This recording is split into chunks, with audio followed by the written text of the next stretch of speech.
আজকে আমি তোমাদের জন্য আবার একটা ছোট্ট ভিডিও নিয়ে চলে এলাম। তো চলো দেখা যাক আজকে আমি তোমাদের জন্য কি ভিডিও নিয়ে এসেছি। ফার্স্ট অফ অল আমি তো এর আগে অনেক দিন ভিডিও আপলোড করিনি, তার জন্য সরি। আজকে আমি আবার ভিডিও এনেছি। আমার একটু কাজের চাপ ছিল, একটু ব্যস্ততার কারণে আমি ভিডিও আপলোড করতে পারিনি। একটু লেটে ভিডিও আপলোড হচ্ছে, তার জন্য সরি। যারা আমার ভিডিওর অপেক্ষায় বসে থাকো তাদেরকে বললাম। তো যাই হোক, আজকে আমি কি রেসিপি ভিডিও না ডেলি ভ্লগিং সমস্ত কিছু একটা মিলিয়ে মিশিয়েই আমি এনেছি। তো চলো দেখা যাক আজকে আমি ফার্স্টে কি করছি। তো আমি এখানে রান্না শুরু করছিলাম।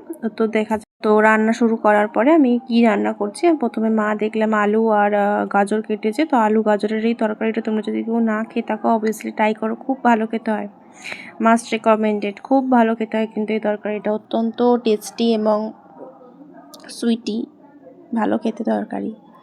তো করে দেখতে পারো, ভালো লাগবে। তো এখানে আমি কি রান্না করছি দেখে নিই। আচ্ছা, তার আগে আমি বলে রাখি তোমাদেরকে, আমি এখানে রান্না করছিলাম হচ্ছে আলু গাজর দিয়ে একটা ওই ডালনা টাইপের, ডালনা বলে আমি আদা পেঁয়াজ রসুন দিয়ে করছি। এটার নাম কি আমি জানি না, এটা আমি আবিষ্কার করেছি, আমি করছি। আমি এরকম রান্না কোথাও দেখিনি। আমার এরকমভাবে আলু গাজরের তরকারি করতে ভালো লাগে, তাই আমি করছি। তোমরা সবাই আলু বিট গাজরের তরকারি খেয়েছো, কিন্তু এরকমভাবে কোনোদিন আলু গাজরের তরকারি খাওনি, অবভিয়াসলি মাস্ট রিকমেন্ডেড, খেয়ে দেখতে পারো। তো ভালো করে আলু গাজরটা ভেজে নিচ্ছি, তার উপর নুন হলুদ। আচ্ছা, তার আগে বলে দিই আদা বাটা আর ওদিকে হচ্ছে রসুন বাটা দিয়ে আমি এই তরকারিটা করেছি। তো এরপরে আমি এদিকে দেখে ভাতটা কত দূর হয়েছে এটা দেখে নিচ্ছি। ভাতটা সেদিনকে আমি 1 ফুট করে আর কি নামিয়েছিলাম, তাই জন্য আমি দেখছিলাম ভাতটা হয়েছে কিনা। ভাতটা হয়ে গেছে, তো আমি এরপর ভাতের ফ্যানটা ঝাড়িয়ে দেবো। তো তোমাদের বাড়িতে তোমার কী রান্না হচ্ছে বা তোমরা এই গরমে কী খাচ্ছ আমাকে কিন্তু অবশ্যই কমেন্টে জানিও। আমরা এটা কিন্তু খুব গরমে যে খারাপ, খুব আনহেলদি খাবার তা কিন্তু না, খাওয়া যেতেই পারে। হ্যাঁ, তো আমি এখানে ফার্স্টে তরকারিটা করে নিলাম। করে নেওয়ার পরে এখানে অল্প একটুখানি হলুদ গুঁড়ো, জিরে গুঁড়ো, লঙ্কা গুঁড়ো আর নুন দিয়ে একটু ধনে গুঁড়োও দিয়েছি, নুন আর অল্প একটু চিনি দিয়েছি, দিয়ে আমি ভালো করে কষিয়ে নিয়েছি। তরকারিটা কিন্তু কষানোটাই মাস্ট, আমি আগেও বলেছি আবারও বললাম। তো এখানে কষাতে আমি এখানে চলে এলাম ভাতের ফ্যান গালাতে। ওখানে কিন্তু আমি যেহেতু গুঁড়ো মশলা ব্যবহার করেছি, অল্প একটু জল দিয়ে ঢাকনা দিয়ে আমি কিন্তু কষাতে দিয়ে চলে এসেছি। তোমরাও যদি গুঁড়ো মশলা দিয়ে রান্না করো, সিমে আঁচ করে ওটা দিয়ে জল দিয়ে চলে আসবে, দেখবে রান্নাটা কিন্তু খুব ভালো টেস্ট হয়। আচ্ছা, তো আমি এখানে ভাতের ফ্যান ঝাড়াচ্ছি। তোমরা তোমাদের বাড়িতে কীভাবে ভাতের ফ্যান ঝাড়াও জানিও। অনেকে উল্টে দেয় হাঁড়ি বা ডেচকি, আমি কিন্তু উল্টাই না, আমি কিন্তু এভাবে ধরেই গালাই।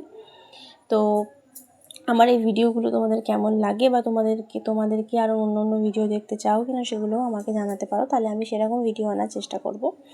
আমি একটু কদিন ধরে ভিডিও দিতে লেট করছি, তার জন্য সরি, তোমরা কিন্তু কিছু মনে করো না। আমি কিন্তু এরপরে ডেইলি আর ভিডিও আপলোড করব।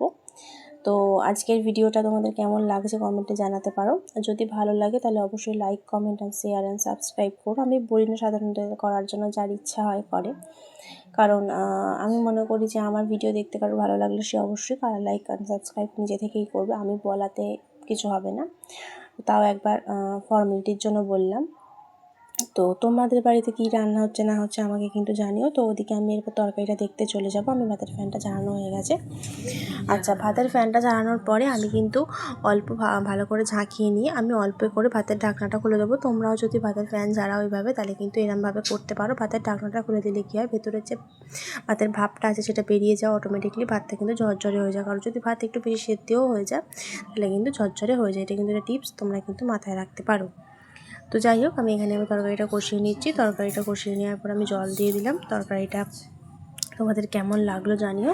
আচ্ছা, এরপর আমি বাইরে ফুল তুলতে গেছিলাম। আজকে আমি আমি আরেকবার তোমাদের বাগানটা দেখে, আমাদের সুন্দর বাগান, ছোট্ট বাগান। এখানে ফুল গাছ আছে, ফল গাছ আছে, আর এখানে কিন্তু গন্ধরাজ লেবুর গাছও আছে। আমাদের গরমকালে এক ঝাঁক গন্ধরাজ লেবু হয়। এবারে গাছটা অল্প ছেটে দেওয়ার কারণে অল্প একটু কম হয়েছে গন্ধরাজ লেবু, কিন্তু হয়েছে। গন্ধরাজ লেবুগুলো দেখো কত বড় বড় হয়েছে। এরপর একটা অনেক বড় লেবু দেখাবো, দেখবে কত বড় হয়েছে। এই দেখো কত বড় লেবুটা হয়েছে, হলুদ হয়ে গেছে কিন্তু এটা কিন্তু আর একটু বড় হলে আমরা পেরে নেবো। ওপরে তোমাদের দেখাচ্ছি, দেখো কত গন্ধরাজ ফুল হয়েছে। আচ্ছা, এখানে দেখছো ওই লেবুটা, এটা কিন্তু অনেক বড় হয়েছে, ওই লেবুটার থেকেও বড়। আমাদের বাড়িতে এরকম অনেক গন্ধরাজ লেবু আছে।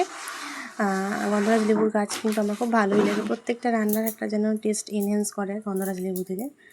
তো যাই হোক, আমার ভিডিওটা রইলো আজকে এই পর্যন্তই। তোমাদের যদি আমার ভিডিওটা ভালো লাগে অবশ্যই like, comment, share and subscribe করো। এই দেখো, তোমাদেরকে একবার বলেছিলাম মনে হয় যে পেঁপে গাছটা কেটে দেওয়া হয়েছিল, দেখো একটা ছোটো পেঁপে গাছ হয়েছে। আর দেখো উপরে কত পেঁপে হয়েছে। পেঁপেগুলো কিন্তু আরেকটু বড় হলেই আমরা পেরে নেবো। তো আজকের ভিডিওটা রইলো এই পর্যন্তই। যদি তোমাদের ভালো লাগে অবশ্যই লাইক, কমেন্ট, শেয়ার, সাবস্ক্রাইব করো। আজকের মতন টাটা। আবার অন্য দিন অন্য কোনো ভিডিওর সাথে তোমাদের কাছে আসবো। আজকের মতন টাটা।